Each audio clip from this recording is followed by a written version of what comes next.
दोस्तों, आदिवासियों का देवता मारंगबुरु नहीं है। अरे कहना क्या चाहते हो? तो दोस्तों, अगर आप आज के हमारे इस वीडियो पर आए हैं और आज के इस वीडियो को देख रहे हैं तो आज रुको जरा, सब्र करो। आज के इस वीडियो को शुरू से लास्ट तक बिना स्किप के देखें। तो नमस्कार दोस्तों, मैं विशाल स्वागत करता हूं आप सबको अपना फेवरेट यूट्यूब चैनल विशाल सोन ऑफिशियल यूट्यूब चैनल में। तो दोस्तों, आज के इस वीडियो में हम लोग बात करने वाले हैं कि आप लोगों ने हमारे इस वीडियो के शुरुआत में एक वीडियो क्लिप देखा, जिस वीडियो क्लिप में आप लोगों ने एक इंसान को देखा होगा और उस इंसान का नाम है विश्राम श्री मुंडा। तो आज के इस वीडियो में हम लोग इसी विश्राम श्री मुंडा के बारे में बात करने वाले हैं, इसके बारे में चर्चा करने वाले हैं और इसको आज कुछ सिखाने वाले हैं और इसके साथ साथ ही आप लोगों को बहुत कुछ सीखने को मिलेगा इस वीडियो से। और दोस्तों, आप लोगों ने उसने जो बात कहा वो बात आप लोगों ने नोटिस नहीं किया है, तो हम लोग उसका वीडियो फिर से देख लेते हैं। तो चलिए उसका वो वीडियो क्लिप पहले देख लेते हैं। दोस्तों, आदिवासियों का देवता मारंगबुरु नहीं है। तो दोस्तों, जैसे कि आप लोगों ने देखा कि ये इंसान किस तरह से बोल रहा है कि आदिवासी मारंगबुरु को नहीं पूछता है। तो ऐसे ही बहुत सारा वीडियो इस इंसान ने अपने यूट्यूब चैनल पर बना के रखा है आदिवासियों के खिलाफ, जो कि ये हमेशा आदिवासियों के विरुद्ध बोलता है और ऐसे ही रिलेटेड वीडियो बनाते रहता है। तो दोस्तों, इसको हम लोगों ने पहले एक बार रिप्लाई दिया था, इसको रोस्ट किया था या इसको बहुत कुछ बोला था हम लोगों ने, और ये तो पर भी नहीं समझा। वो क्या कहते हैं ना, रस्सी जल गई पर बल नहीं गया। बस यही बात है, इसको समझ में नहीं आता है।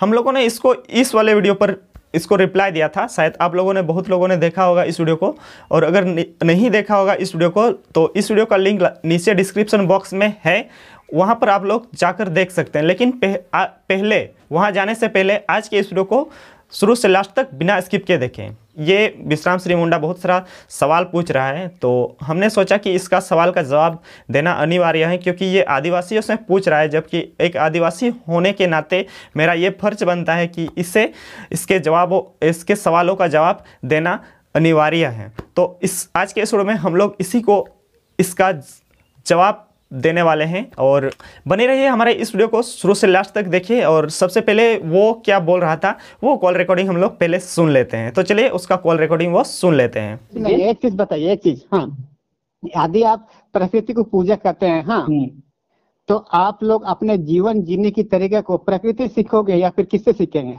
किससे आप मोटिवेट होकर अपने जिंदगी में अप्लाई करेंगे, ये बताइए। प्राकृतिक से। तो कैसे जीता है प्रकृति, पेड़ पौधे कैसे जीता है?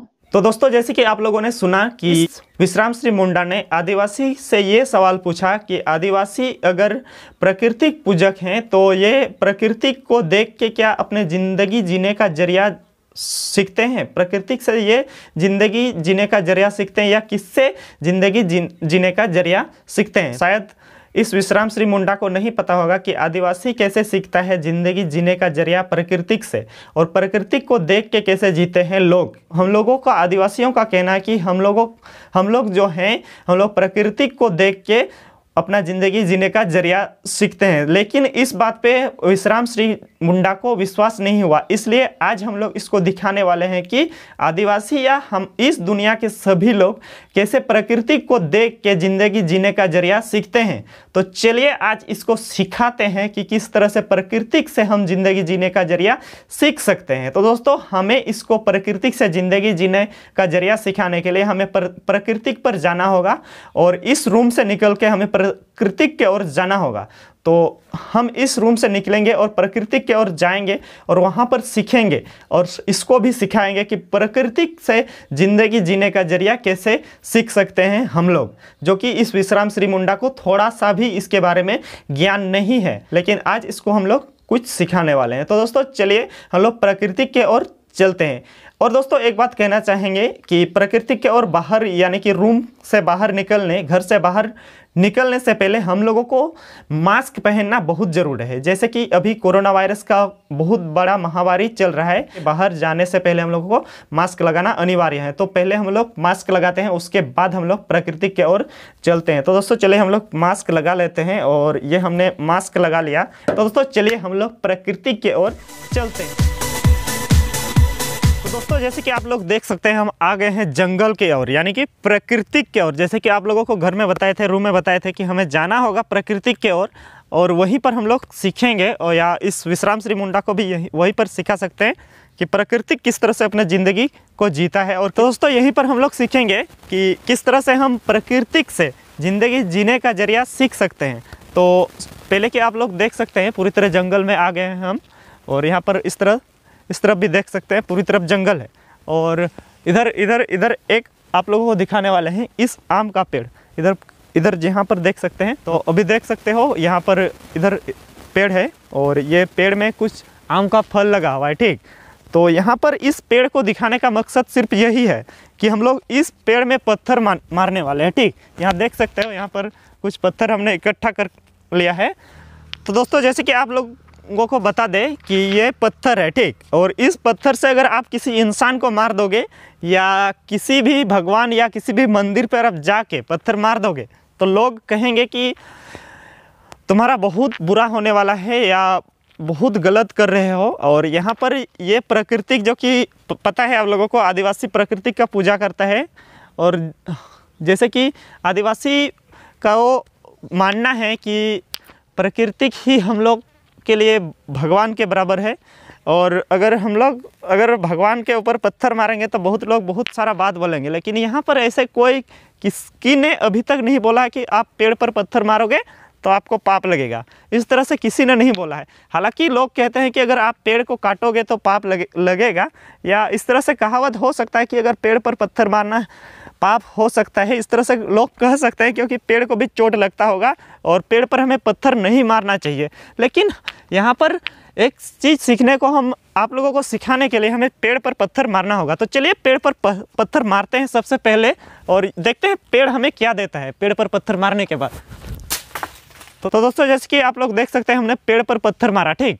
तो आप लोग देख सकते हैं कि मैं अभी तक सही सलामत हूँ, मुझे पेड़ ने उल्टा पत्थर नहीं मारा। जैसे कि देख सकते हो उल्टा हमें पेड़ ने पत्थर नहीं मारा, बल्कि अभी तक कुछ नहीं किया। और यहाँ पर हम दूसरे पत्थर मारते हैं और दूसरा पत्थर मारने के बाद कुछ आम का गिरा नहीं लेकिन फिर से गिराने का कोशिश करेंगे। तो चलिए यहाँ पर सबसे पहले कुछ फल तोड़ लेते हैं।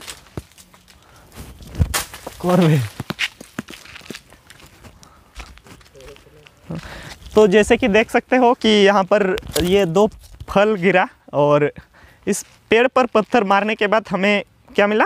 फल मिला। तो दोस्तों जैसे कि देख सकते हो ये पेड़ पर हमने पत्थर मारा और पेड़ से हमें फल मिला। तो यहाँ पर पेड़ पर पत्थर मार के इस फल को गिराने का मकसद यही है कि पेड़ को पत्थर मारा हमने, पेड़ को चोट भी लगा, लेकिन पेड़ ने हमें कुछ किया नहीं या मुझे कुछ किया नहीं, मुझे उल्टा पत्थर नहीं मारा या कुछ हानि नहीं पहुंचाया। तो इस बात से हमें ये सीख मिलता है, अगर इस जगह हम किसी इंसान को पत्थर मारते या किसी भगवान को कुछ करते तो शायद हमारा कुछ हो जाता।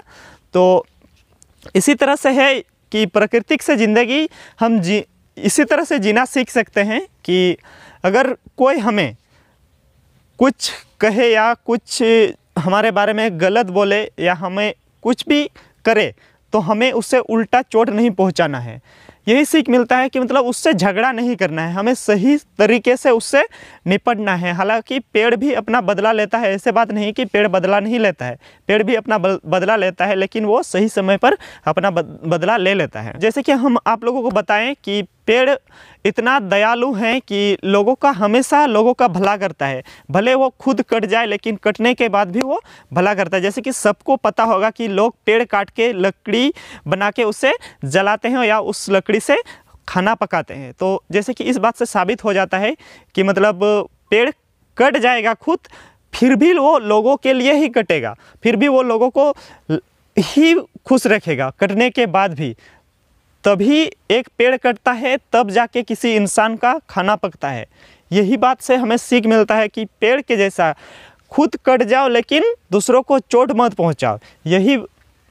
यही खासियत है पेड़ पौधों का और यही खासियत है प्रकृति का। और यही बात लोगों को समझ में नहीं आता है कि प्रकृति से जीने का जरिया हमें कैसे मिलता है या हम प्रकृति से ज़िंदगी जीना कैसे सीख सकते हैं। तो इस तरह से हम सीख सकते हैं कि हमें बिना किसी को चोट पहुंचाए अपने ज़िंदगी जीना है। तो दोस्तों जैसे कि आप लोगों को ये बात तो समझ में आ गया कि हमें किसी को बिना चोट पहुंचाए हमें अपना ज़िंदगी जीना है। और यही इसी तरह का बहुत सारा नॉलेज मिलता है हमें पेड़ पौधों को देख के, या पेड़ पौधों को देख के हमें बहुत सारा ज्ञान मिलता है, उनसे बहुत सारा हम इस तरह का ज़िंदगी जीने का जरिया सीख सकते हैं। इस तरह से कि पेड़ पौधे हमेशा एक बात मैं आप लोगों को संक्षिप्त या शॉर्ट में समझाना चाहता हूँ कि पेड़ पौधे प्राकृतिक कभी किसी को चोट नहीं पहुंचाता है और बिना किसी को चोट पहुंचाए अपने ज़िंदगी जीता है। यही एक बात हमें सीखना है कि हमें इस दुनिया में बिना किसी का बुरा किए अपने ज़िंदगी को जीना है। ये बात हमें पेड़ पौधों या प्राकृतिक से ही सीख मिलता है। ये बात इस बात का ज्ञान हमें सिर्फ प्राकृतिक से ही मिलता है। तो दोस्तों, इसका पहला सवाल का जवाब तो हमने दे दिया और इसको प्रैक्टिकल करके समझा भी दिया कि ऐसे ऐसे प्राकृतिक से हम अपने जीवन या अपने ज़िंदगी जीने का जरिया सीख सकते हैं। इस तरह से हम प्राकृतिक से या पेड़ पौधों से ज़िंदगी जीने का जरिया सीख सकते हैं। इसका ये जवाब तो मिल गया होगा इसको। और अगला इसका जो सवाल है वो सुनते हैं और इसके बाद इसका अगले सवाल का भी जवाब इसको बता देंगे और अच्छी तरह से समझा भी देंगे। तो चलिए इसका अगला सवाल सुनते हैं। एक चीज बताइए, आज हमारा आदिवासी लोग जिस तरह से अन्य धर्म के लोगों का जो परंपरा को मानते हैं, ये चीज आप तक आवाज क्यों नहीं उठाते भाई? आप लोग इतना दिन तक चुपचाप क्यों नहीं? तो दोस्तों, जैसे कि आप लोगों ने सुना कि ये कह रहा है कि आदिवासी जो है, आदिवासी समाज के जो लोग हैं, ये लोग दूसरे समाज या दूसरे धर्म को क्यों मानते हैं या उन दूसरे धर्म के लोगों का पूजा पाठ करने क्यों जाते हैं आदिवासी लोग। तो इसका मैं इसको एक बात बताना चाहूँगा कि आदिवासी सही में पेड़ पौधों के जैसा जीना सीखा है, हमेशा दूसरों को खुशी देना सीखा है आदिवासी।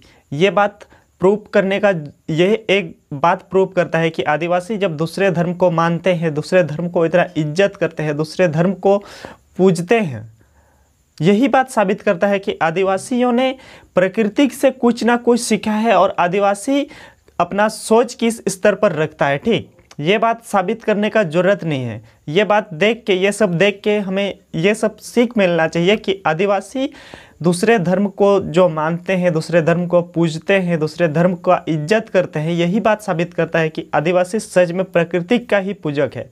क्योंकि प्रकृति, जैसे कि आप लोगों को मैंने पहले ही बताया, प्रकृति कभी किसी से हिंसा नहीं करता है और प्रकृति कभी किसी को चोट नहीं पहुंचाता है। सिर्फ बस इसी तरह आदिवासी भी हैं। ये हर धर्म को, हर भगवान का या किसी भी हो, खुदा हो या कुछ भी हो, ईसा मसीह हो, कोई भी हो, कोई भी भगवान हो, सबका इज्जत करते हैं, सबका रिस्पेक्ट करते हैं, सबके धर्म को ये आदिवासी समाज मानते हैं। ठीक है, ये बात विश्राम श्री मुंडा को समझ में आना चाहिए कि आदिवासी हर किसी का इज्जत करता है, किसी के धर्म का उपहास नहीं उड़ाते हैं। ये आदिवासी किसी के धर्म का मजाक नहीं उड़ाते हैं। और विश्राम श्री मुंडा, मैं तुमको एक बात बताना चाहता हूँ कि मैं खुद मंदिर भी जाता हूँ और चर्च भी जाता हूँ, चर्च भी गया हूँ। यहाँ जहाँ जिस स्कूल में मैं पढ़ता था वो ईसाई मिशनरी स्कूल था और वो स्कूल का नाम था संथाल उच्च विद्यालय केरावनी, जो कि वो स्कूल अंग्रेज़ों ने बना था, अंग्रेज़ों ने बनाया था वो स्कूल संथाल उच्च केरावनी। तो वो ईसाई मिशनरी के तहत आता है और वो ईसाई मिशनरी ही है। और वहाँ पर एक चर्च है और उस चर्च में हम लोग स्कूल से जाते थे। वहाँ पर क्या बोलते हैं, क्या होता है चर्च में उतना तो पता नहीं, लेकिन वहाँ पर हम लोग चर्च में जाते थे और चर्च में वहाँ हम लोग चर्च में जाके, मतलब जो भी चर्च का नियम होता था वो हम लोग पालन करते थे या मानते थे। तो इसी तरह हर आदिवासी हर धर्म को, हर भगवान को इज्जत करता है, हर भगवान का रिस्पेक्ट करता है, हर धर्म का रिस्पेक्ट करता है। यही होता है आदिवासियों का पहचान।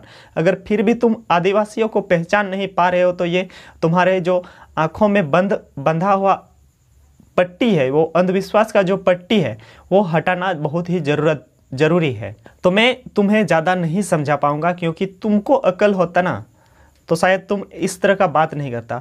और भाई देखो, किसी भी धर्म का रिस्पेक्ट करना क्या गलत बात है? क्या किसी के धर्म को मानना गलत बात है? अगर गलत है तो दूसरे धर्म के लोग आदिवासियों को मना क्यों नहीं करते हैं कि तुम लोग हम लोग के धर्म को क्यों मानते हो, हम लोग के भगवान को क्यों मानते हो, हम लोग के मंदिर में क्यों आते हो, हम लोग के चर्च में क्यों आते हो, हम लोग के मस्जिद में क्यों आते हो? और एक बात भाई, तुम तो जानते हो खान खान सर को जानते हो शायद, तुम्हें बताने का ज़रूरत नहीं है कि खान सर कौन है। और वो तुम्हें पता है कि वो सभी धर्म को मानते हैं, पता है ना। तो बस यही बात है, आदिवासियों का भी यही रीति रिवाज है कि आदिवासी हर किसी का रिस्पेक्ट करना जानता है, जैसे कि प्राकृतिक करता है। यह है प्राकृतिक पूजक, इसे कहते हैं प्राकृतिक पूजक। ठीक, समझ में आ गया हो तो दोबारा आदिवासियों को के ऊपर उंगली मत उठाना। ठीक, और तेरा दिक्कत क्या है, तुझे तकलीफ क्या है? चलो तुम्हारा तकलीफ भी जान लेते हैं भाई, तुम्हें तकलीफ क्या है, किस चीज़ से तकलीफ है, तुम इस तरह का वीडियो क्यों बनाते हो? चलो ये बात बताओ तो। एक काम कीजिए, हाँ हमको व्यूज चाहिए, पैसा की जरूरत है, हाँ आप हमको कुछ रुपए सहायता में दीजिए ना। अच्छा, तो तुम्हें पैसों का तकलीफ है ना, पैसों का तकलीफ है तो भाई पैसे देखो, मैं एक सजेशन देता हूँ तुम्हें। आजकल ना ये स्मार्टफोन का ज़माना है और यहाँ पर ऑनलाइन भीख भी मांगा जाता है। तो एक सजेस्ट कर सकता हूँ तुम्हें, ऑनलाइन भीख मांगना शुरू कर दो भाई। अगर 1 रुपया करके भी तुम्हें डोनेट मिल जाए ना, तो यहाँ पर करोड़ों में मोबाइल यूज़र हैं, स्मार्टफोन यूज़र हैं। 1 रुपया करके अगर कोई डोनेट कर देगा ना एक दिन में, तो एक दिन में तुम करोड़पति बन सकते हो। पैसा ही पैसा होगा।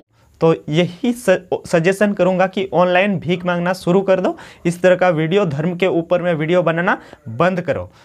तो दोस्तों आज की इस वीडियो में इतना ही, मिलते हैं अगले वीडियो में। और वीडियो में कोई त्रुटि रह गई हो तो उसके लिए माफ़ी चाहता हूं आप सबसे। और आज के इस वीडियो को यहीं पर समाप्त करते हैं, मिलते हैं नेक्स्ट वीडियो में। तब तक के लिए सबको नमस्ते।